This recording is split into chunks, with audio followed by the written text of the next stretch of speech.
this episode, I discussed the 3 biggest mistakes people make when they start looking at policy illustrations on their path to implementing infinite banking. I'm Nate. I make sense out of money. This is Dollars and Nonsense. If you follow the herd, you will be slaughtered. Policy illustrations. Honestly, it's one of those topics that I think everyone loves to talk about. Everyone loves talking about numbers. Everyone loves talking about which company to use, which policy design to use. It's all over YouTube. It's all over in the marketing space. And it is certainly something that exhausts me at times to talk about, but I think it's important to talk about because many times, and it's not even our client's fault, but many times because of the way advisors talk about policies and products and show me the product and this is the product, that people bring old school thinking into this new paradigm, and they make 3 main mistakes when talking about policy illustrations. That's what we're going to talk about today, is when people start reviewing policy illustrations, they think that the policy illustration is going to show them something that it's not actually able to show. And so that carries with them when they actually get started with infinite banking, and it causes some problems. So we're going to talk about those 3 areas today.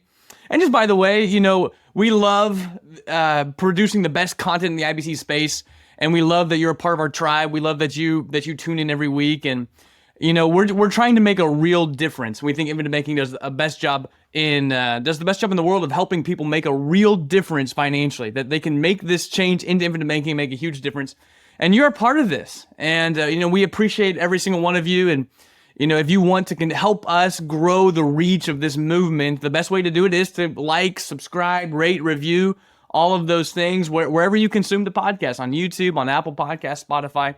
All of those things help get the word out there that there's a different way to build wealth, and that anybody can access it and use it and be successful doing it. So we're back to the episode here where we're going to talk about policy illustrations.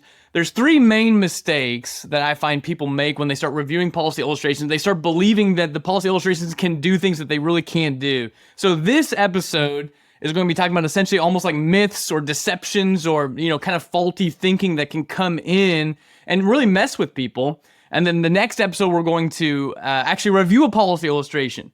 And I'll show you what I feel is kind of the correct way to view it, and what things that you can actually gather from reviewing a policy illustration. This whole podcast mainly is helping you make a decision on what's best for you, especially as it pertains to infinite banking and what you should do whenever you get started with infinite banking. So that's going to be the whole viewpoint here, is how to help you make decisions. Otherwise, what are we talking about?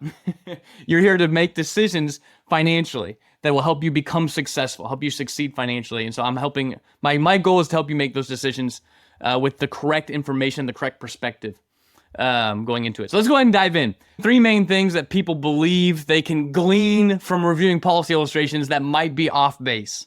The first thing that happens all the time is that policy illustrations cannot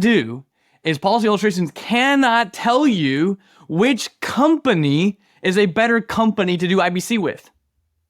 This comes as a surprise to a lot of folks. The same thing can be said is that policy illustrations can't actually show you which policy is a better policy. So somebody will come to me and they'll have a policy here and they'll say, Nate, do you have a better policy? And what they're trying to say is, I'm going to choose the insurance company or the policy that has the highest numbers on the page. And any company that can print off a policy illustration with the highest numbers, that has to be the best policy for me. Whatever shows the biggest cash values or the biggest death benefits or a bit of both, that's the best company. And of course, when I say this, I think a lot of people would already know where I'm going, and they would agree with where I'm going, but that doesn't actually mean that they put it into practice. But nonetheless, I think they know where I'm going with this. That anything financially is not objective. It has to be subjective because we're dealing with uncertain futures. And so whenever people look at policy illustrations and they're wanting, and we all wish we could do this, by the way. It would make all of our lives easier, by the way. If policy illustrations could prove which policy is the best policy to use, it would make everyone's life easier. It would make the client's lives easier. It would make my life easier. Everyone would just use the one policy that's the best policy. And it would be objective, it would be the best, and everyone would know why it's the best, and we would all just do that one thing.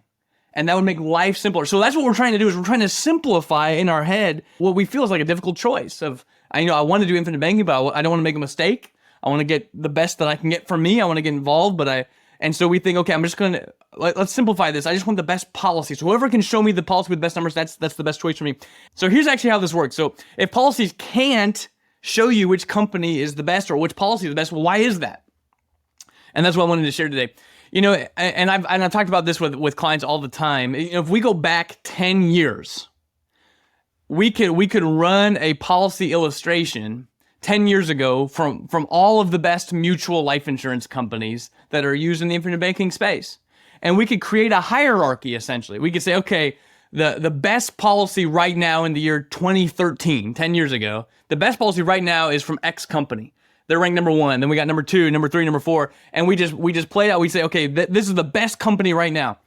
Then if you go 10 years later and you go to 2023 and you run illustrations at all these different insurance companies, and you're trying to figure out which company is better, which policy is better, whatever it is, you would actually realize that you have a whole brand new hierarchy, that it's moved around, that the number 1 company might be the number 3, and the number 3 might be the number 1, and the number 10 might be the number 5, and the number 5 might be the number 10. And suddenly, what I'm trying to say is that policy illustrations are a snapshot in time.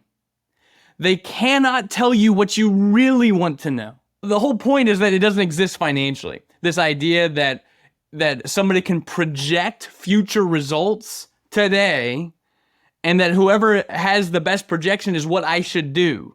And that's kind of a naive way to look at it, because we would all agree that doesn't make any sense. Anybody can project anything they want. It doesn't matter. What actually happens is the most important.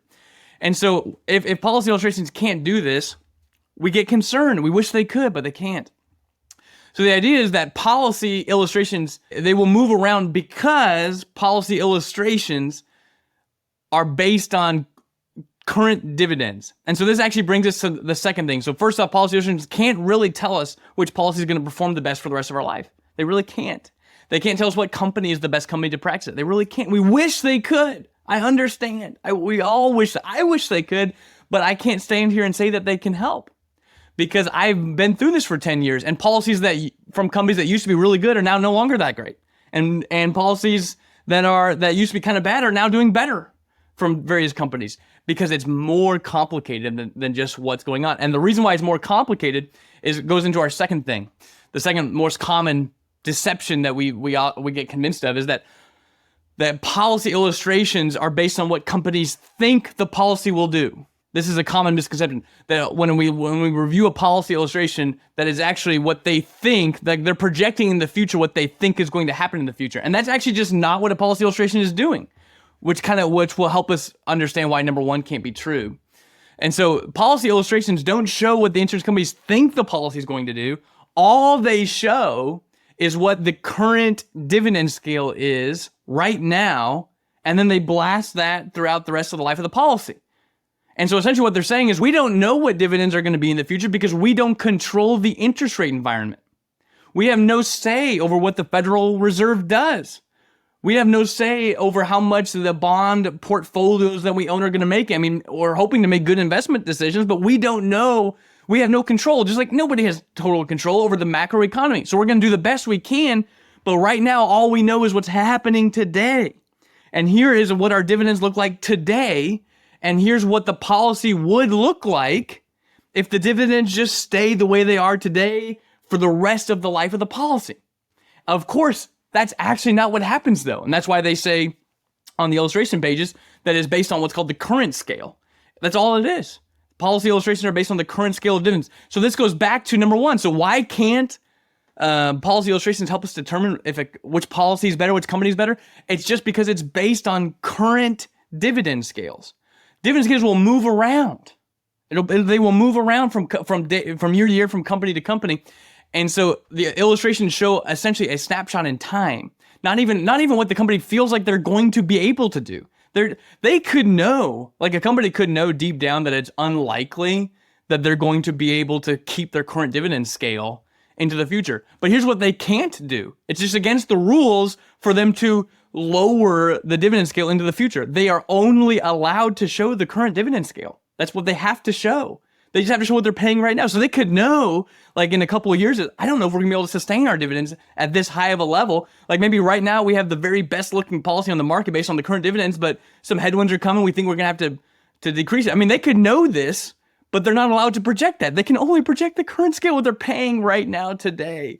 So this is why it's impossible to take one company's policy illustration and compare it to another company's policy illustration, and you're 40 years old and you're going to live to age 85 for 45 years, and you're going to try to use the snapshot in time to determine which policy is going to perform the best, and you're only going to go with the company that has the biggest numbers on their policy illustration. I would say that's a naive viewpoint.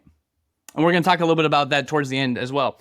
But where this also comes into play is, I was just talking to a client this week, and they were trying to describe, Nate, I've had this policy for 15 years. Can we go back to the original illustration and compare what the original illustration 15 years ago, what it projected compared to where we actually wound up? In his own mind, he's saying, was this a profitable thing? Did this thing work well? Or did this thing not work well? But he's using the wrong barometer of success. And what I mean by that is the insurance companies don't actually have any control over whether the projections come true. The interest rate environment at large is going to determine a lot of what their dividends are able to pay. So I think he's probably going to say, hey, if the policy performed better than illustrated, then it was a good deal. If it performed worse than it was illustrated, it was a bad deal. We're saying that's actually incorrect. And so I wanted to dive into that a little bit on this point too, is that an illustration was never intended by the insurance company to project to you what they thought they would do. Of course, they have no idea what dividends are going to be in 15 years. There's so many things out of their control. They don't know for sure how profitable they'll be 15 years from now. It's going to depend on interest rate changes by the Federal Reserve, which of course they have no control over. But what I was trying to bring it up was, if you use a different example to kind of picture the point that I'm trying to make.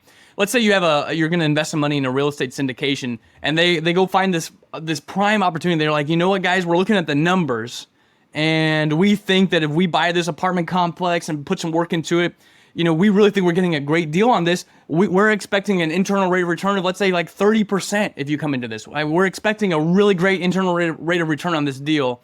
Why don't you guys come on in? We think it's going to be a home run deal. And then as time progresses, they had originally projected and hoped for a projection of 30%, but yet they only wound up, let's say, making 20%. It was a little bit off. It wasn't quite as good as they thought, but we still made 20%. The question is, was it a bad deal?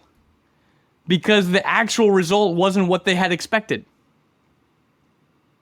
The answer is no. And that's why I've harked on this many times in the podcast. I just wish we could rip up projections and throw them in the trash. Whether an investment actually performs as projected in any environment, whether it's like you meet with a stockbroker and he puts down a Dave Ramsey guy who puts down 12% annualized average rate of return over the rest of your life, and you only achieve 10%, are you going to be disappointed? I say you shouldn't be. In other words, you got involved and maybe it didn't turn out quite as good, but it turned out really well. It just wasn't quite as good as you had expected. But then you have to determine whether it was a good idea to be involved with it at all. It actually depends on, well, what other opportunities did I have at that time? Would they have done more than the 20% rate of return that I actually experienced? And that's the truth that I think a lot of people miss out, is they get product oriented, investment oriented, and they get too illustration focused, and they forget that the question we're all trying to solve for is whether policies produce a better banking environment for the rest of my life than doing banking the conventional ways. That's the question. It has nothing to do with whether policies are going to perform according to their projections, and if they don't, then it was a bad idea to do it to begin with. That's not true. That doesn't make any sense. I hope you're not doing IBC because you liked the way the policy illustration looked on the paper. Instead, you're doing it for your belief that it is the best place to practice banking, to build and deploy capital for the various things in life. That's what we're all after. So in other words, if I talk to this guy who's been doing it for 15 years, I would say, well, what are your other options to do banking? Like right now, you can get into a savings account at 4.5%, 5% even, and stuff like that. But were we able to do that for the last 15 years? No. Like if I was to save money into a savings account at 5% and suddenly the Federal Reserve, we hit a recession and they start dropping interest rates like crazy and we're back down to 0.5% savings accounts, am I going to say the projections were off? No, I mean, all I'm trying to bring up is that things will maneuver around, and a company does not illustrate what they think it's going to do, nor would they have any control over what it's going to do. They're just saying, here's what it's currently doing, And we're going to blast that out over the rest of the time frame, which is why you can't look at policy illustrations in a vacuum and say whichever one has the highest number is the one I'm going to go with. On the flip side, policy illustrations do serve a purpose, and we're going to talk about that in the next episode. They serve a very huge purpose. They're very important. And in fact, if you look at a policy illustration and it looks like it's performing really poorly, that's probably a sign that you shouldn't start with that company. There's a point here where if you're comparing 3 or 4 different companies, which I don't think you should do, by the way, but I'm just merely saying there are some bad policies, there are some bad designs out there. And that policy I just wouldn't buy myself right now, knowing, what's available. But there's so many ones that I would buy. Like I got policies with 5 companies, and I'm really enjoying all of them. But what I'm saying is there are some policies that aren't the best, and I know that's probably not fair for me to say without talking about real names, which I don't really want to do.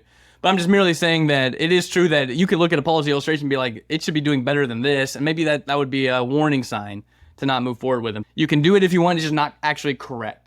And the unfortunate news is that there's no way you can know. That's why every single time we brought these types of things up, I've always said you should work with agents that you want to work with because you want to build relations with them and get value from them and get coaching from them, not because of the product they're presenting for the most part. Because products are deceptive. Illustrations are deceptive. They don't actually depict future performance the way that we wish they would. Are you tired of feeling like everyone has their hand in your pocket? At Living Wealth, we believe in challenging the status quo. After all, most of those conventional tools only seem to make someone else rich. Let us show you how to take back control by banking on yourself. Visit livingwealth.com/escapethebank. You'll receive instant access to what we call the beginner's course. This free, in-depth, easy-to-follow course teaches people how to create and profit from infinite banking. We not only discuss the philosophy and principles behind infinite banking, but also offer real-life examples to demonstrate how it works. Even folks experienced with infinite banking often tell us they learned a ton too. So, it's worthwhile regardless of your experience level. Stop letting banks and Wall Street dictate your financial future. Again, that's livingwealth.com/escapethebank to gain access to the free course today. Now back to Nate and Holly.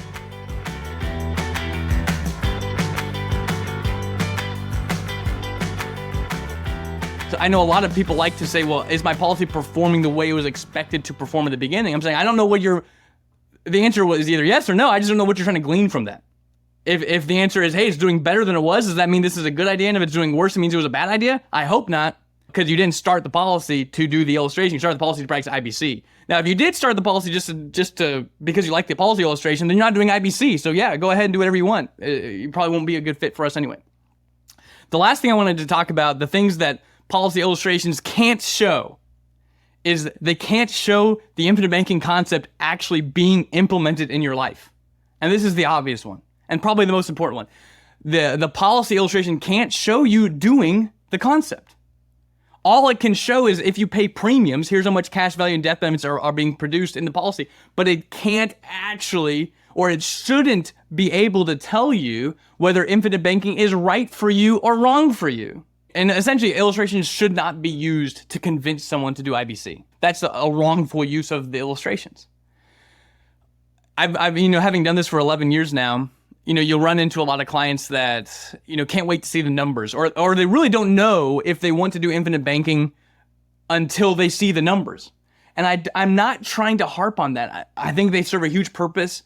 I think they're super valuable, but I think that's actually slightly incorrect, and I'm sorry to say it. But the reality is, you should know before you view an illustration whether you believe that it is likely that building a banking system using mutual insurance companies and dividend-paying whole life policies, you should already know whether you think that is going to help you achieve your goals or whether it's not before you ever see a policy illustration.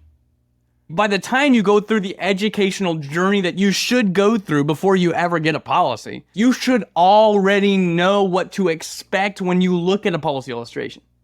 They should not be used as a sales tool. They should really be used as an educational tool, which we're going to talk about next week on the next podcast when I actually review a policy illustration.